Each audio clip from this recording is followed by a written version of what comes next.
They called it a disciplinary action, but to humanity, it was the final insult. The Galaxy Council thought we'd stay silent, that we'd bow, obey, and forget. Instead, the stars trembled, because humanity finally snapped, and this time, there would be no mercy. The Breaking Point Doctor. Sarah Park pressed her palm against the transparent viewing wall of the Stellar Assembly's central chamber. Beyond the reinforced glass, thousands of alien delegates moved through corridors that stretched impossibly far into the massive space station. 25 years had passed since humanity joined the Assembly. 25 years of being treated like children at the adults' table. Sarah had arrived at the Assembly Station 3 months ago as Earth's chief scientific representative. She was young for the position at 38, but her work in quantum field manipulation had earned her the appointment. The Assembly had seemed impressed with humanity's rapid technological advancement. At least that was what they had said during the formal ceremonies. The reality behind closed doors was very different. The Zelthani delegation occupied the largest section of the chamber. They were tall beings with crystalline skin that refracted light into rainbow patterns. They had been traveling between stars for 12,000 years.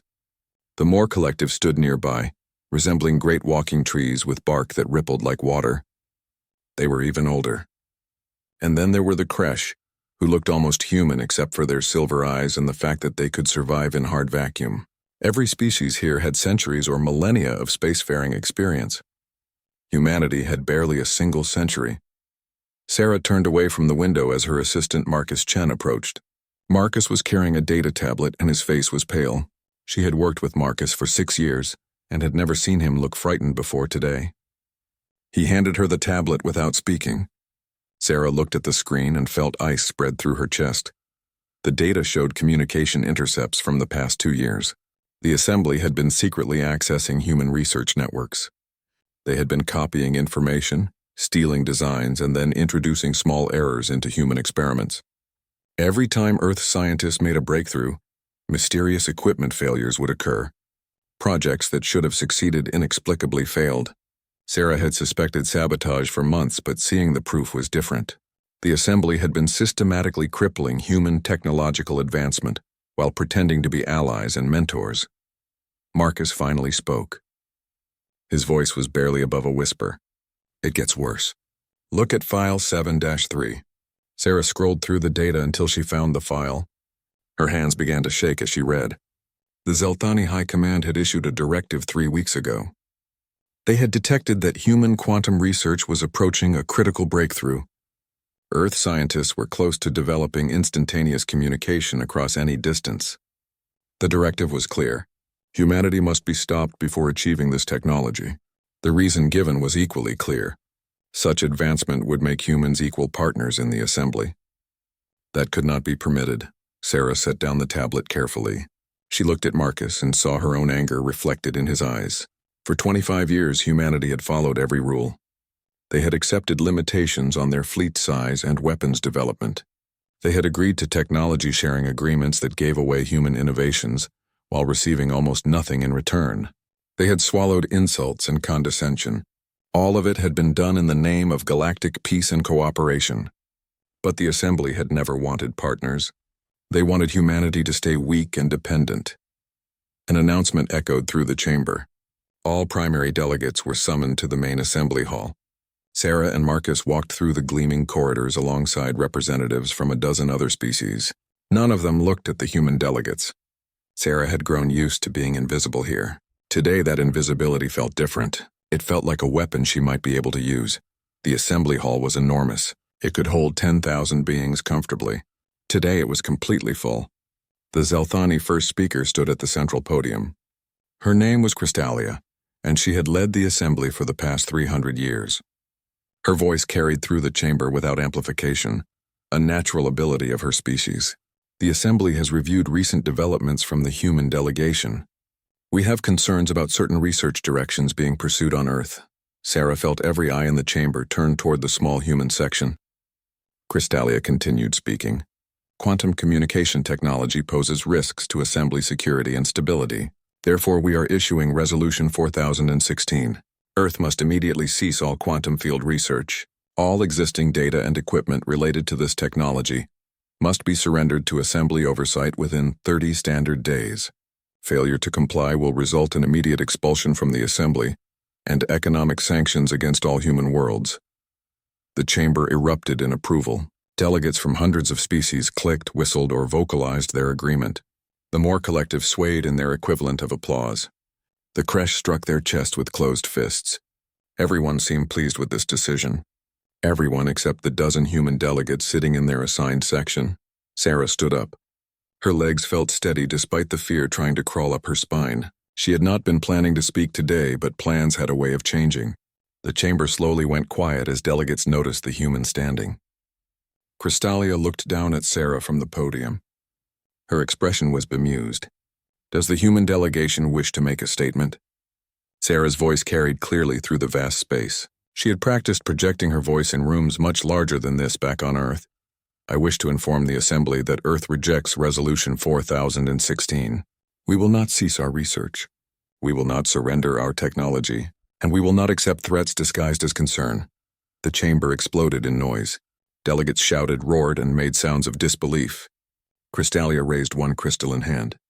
The chamber slowly quieted again. She looked at Sarah with something between pity and contempt. You misunderstand the situation, Dr. Park. This is not a request. This is a decree. The Assembly has decided. Humanity will comply, Sarah smiled. It was not a warm smile. I understand the situation perfectly. The Assembly has been sabotaging human research for years. You have stolen our work while ensuring we could not succeed. You have lied about friendship while treating us as servants. That ends today. Crystalia's expression hardened. You dare accuse this assembly of deception? You dare threaten us? You are one species. We are thousands. Your fleet consists of 43 vessels. The assembly commands 10,000 warships. You have no power here. Sarah's smile widened. She had been waiting for this moment. Not consciously, perhaps, but some part of her had always known it would come. You assume we have been idle these 25 years. You assume we believed your lies and accepted our place as the galaxy's pets. You were wrong. Humanity has been preparing since the day we realized the truth about this assembly. We hoped it would never be necessary. We hoped you might eventually see us as equals. But we prepared for this day anyway. Marcus stood up beside her. Then every other human delegate in the chamber rose to their feet. Sarah looked at Crystalia. We will not surrender our research.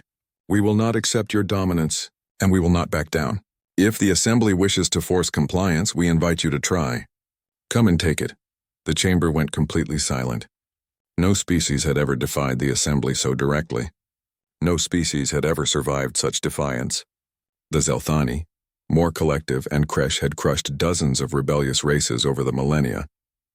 The assembly's power was absolute. Or it had been until this moment. Crystalia spoke with cold fury in her voice. Very well. The assembly will respond appropriately. You have 72 hours to evacuate your embassy and leave this station. After that, any human vessels in assembly space will be destroyed. Earth will be placed under complete embargo. Your species will regret this arrogance. Sarah and the other human delegates turned and walked from the chamber. Behind them, the assembly delegates began discussing humanity's stupidity. They talked about the swift punishment that would follow. They spoke with absolute certainty that humans would surrender within days. None of them noticed the small smile on Sarah's face as she left. None of them saw Marcus activating a secure communication device hidden in his sleeve. None of them realized that while this confrontation was happening, something else had been set in motion back in the Sol system, something that had been planned for years. Something that would change everything. The 72-hour countdown had begun. The galaxy thought it knew what came next. The galaxy was wrong. The reckoning Captain Thomas Morrison stood on the bridge of the TES Defiance and watched the tactical display with growing tension. 42 other human vessels hung in space around him, forming a defensive sphere around Earth's moon. They were every warship humanity officially possessed according to Assembly regulations. What the Assembly did not know was that these ships had capabilities far beyond their registered specifications. What the Assembly definitely did not know was that humanity had 300 additional vessels hiding in various locations throughout the Sol system. Thomas had been a naval officer for 20 years. He had joined the Terran Space Navy when humanity was still excited about joining the Assembly. He remembered the optimism of those early days. He also remembered when that optimism began to die. The Assembly's treatment of human delegates grew colder each year. Trade agreements always favored other species. Technology transfers went only one direction. Human colonies were restricted to systems the Assembly deemed acceptable, which usually meant systems nobody else wanted. Thomas had watched his homeworld being slowly strangled by regulations and contempt. The secure channel crackled to life. Dr. Sarah Park's voice came through clearly despite being transmitted from Assembly, stationed thousands of light years away. Project Guardian is authorized. Repeat, Guardian is authorized. Good luck, Captain. Thomas felt a savage satisfaction surge through him. For 5 years he had been part of Project Guardian. Only a few thousand people across Earth knew it existed. They had built weapon systems in secret. They had trained soldiers away from prying sensors. They had positioned assets throughout the Sol system, where Assembly monitoring could not detect them. Every scientist who had suffered sabotage, every diplomat who had swallowed insults, every officer forced to watch foreign vessels patrol human space, all of them had contributed to Guardian. Today that contribution would be tested. The tactical officer spoke up. Commander Williams was a short woman with sharp eyes and gray streaks in her dark hair. Sir, Assembly fleet just entered the heliopause. I count 200 warships, Seltani, more collective, and Kresh vessels. They are broadcasting on all frequencies demanding immediate human surrender. Thomas studied the display. 200 warships was a substantial force. The Assembly was not taking chances. They expected easy victory but were prepared for resistance. What they were not prepared for was the kind of resistance humanity had been designing specifically to counter their tactics. Let them get closer. Have all civilian vessels transmit distress signals. Make it look like panic. Across the Sol system, hundreds of civilian ships began broadcasting emergency messages. Mining vessels, transport craft, and research stations all sent out calls for help. The Assembly fleet accelerated toward Earth, confident in their overwhelming firepower. They had done this many times before to other species. Send a massive fleet, demonstrate superiority, and accept surrender. It was a tested formula that had worked for millennia. The Assembly vessels crossed into the orbit of Neptune. That was when everything changed. What the Assembly had identified as civilian mining stations suddenly opened fire. Weapons that looked like industrial equipment revealed their true purpose.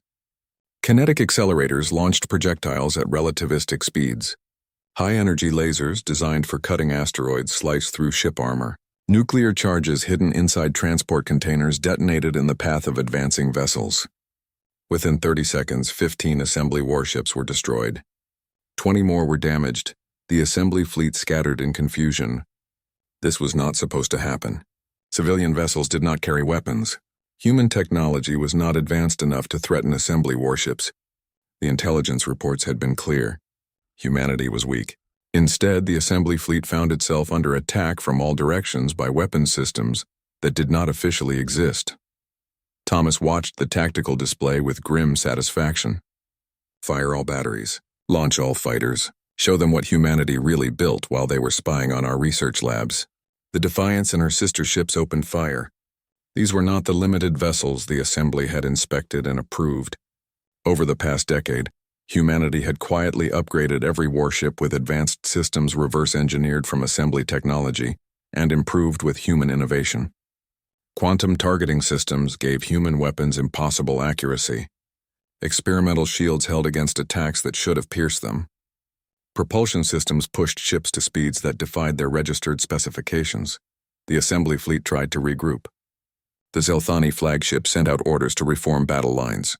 The more collective vessels began coordinating their devastating energy weapons. The Kresh fighters swarmed forward to protect the larger ships. They were all following standard Assembly military doctrine. That was their mistake. Humanity had studied that doctrine for 25 years. Every tactic had been analyzed. Every formation had been modeled. Every weapon system had been countered. Guardian was built on one core principle. The Assembly was predictable. Human forces were not predictable. Mining vessels that had been firing from Neptune began moving at impossible speeds. They were not mining vessels at all but fast attack craft disguised with false hulls. Research stations near Jupiter launched clouds of micro-drones that swarmed Assembly fighters. Each drone was tiny and carried minimal firepower, but thousands of them together shredded fighter screens. Transport craft that had been broadcasting distress signals suddenly released boarding pods. Human Marines wearing armor built for this specific purpose began boarding damaged assembly vessels and systematically taking control. Commander Williams spoke again. "Sir, the assembly flagship is hailing us. They want to negotiate." Thomas allowed himself a cold smile. "Put them through." The view screen activated. Crystalia appeared, looking less composed than she had at the assembly station. Her crystalline skin was flickering with stress patterns. "Captain Morrison, this is madness. Cease your attack immediately. We can still resolve this peacefully." Thomas leaned forward. "Where was this peace when you were sabotaging our research? Where was it when you stole our technology? Where was it when you issued ultimatums and threats? We offered you respect. You responded with contempt. We offered you partnership. You demanded submission. You believed we would always accept whatever treatment you decided to give us. You were wrong." Crystalia's expression hardened. "You cannot win this conflict. The Assembly commands 10,000 warships.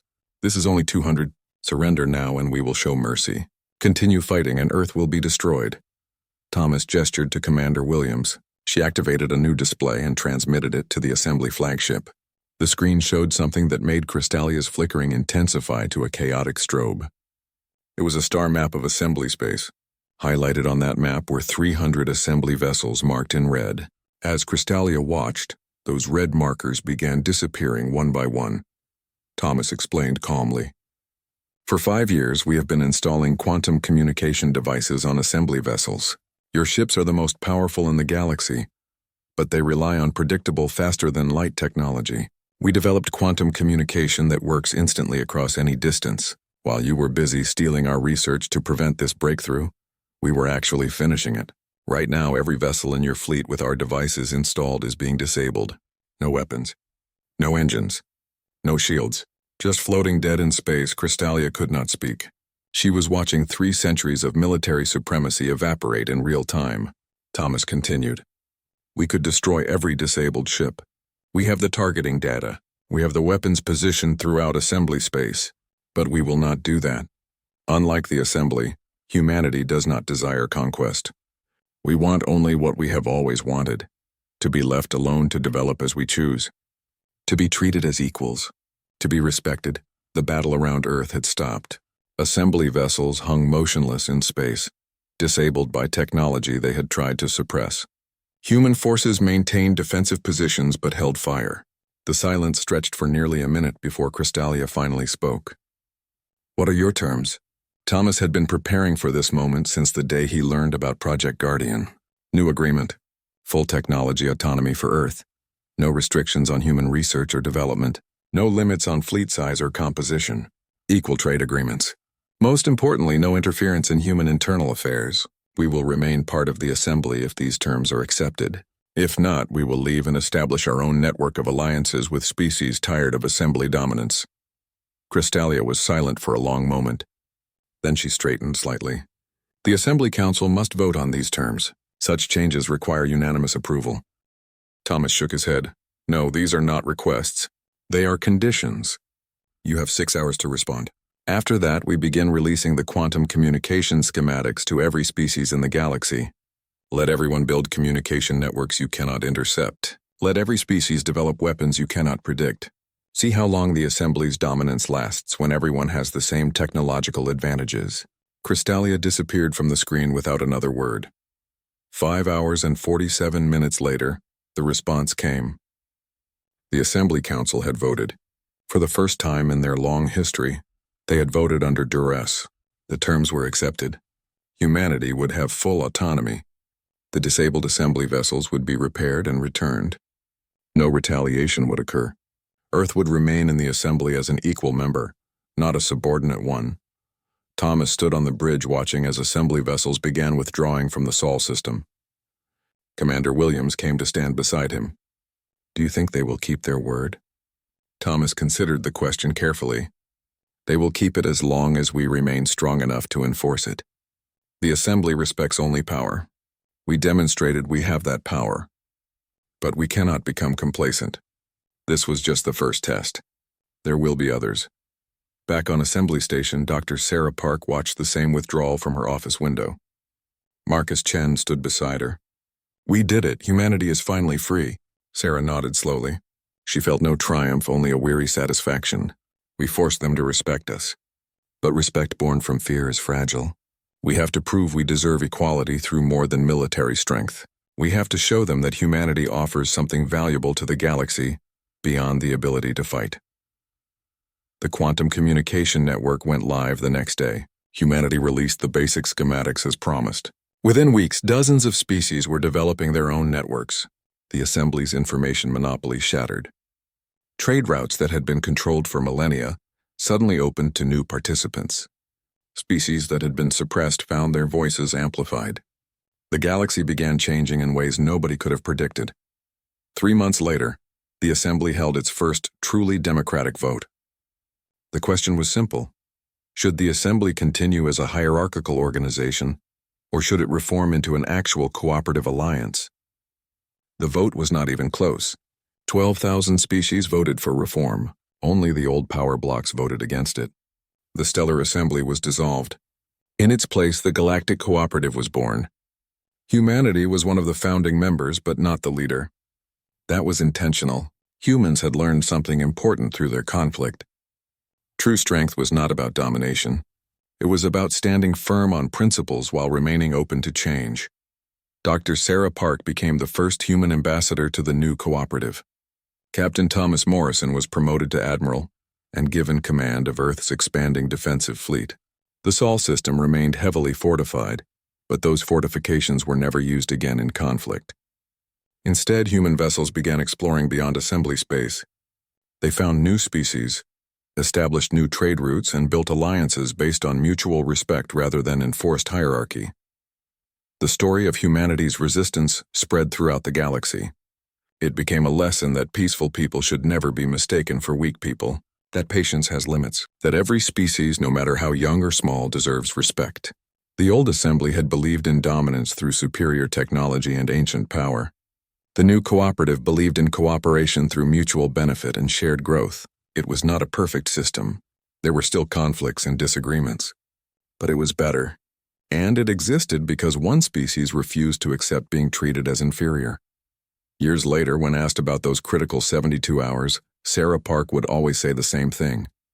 We did not want to fight. We wanted to build, explore, and learn. But when forced to choose between submission and resistance, humanity will always choose resistance. That is not aggression. That is survival. And survival is the oldest human skill. The galaxy learned that lesson well. They never forgot it.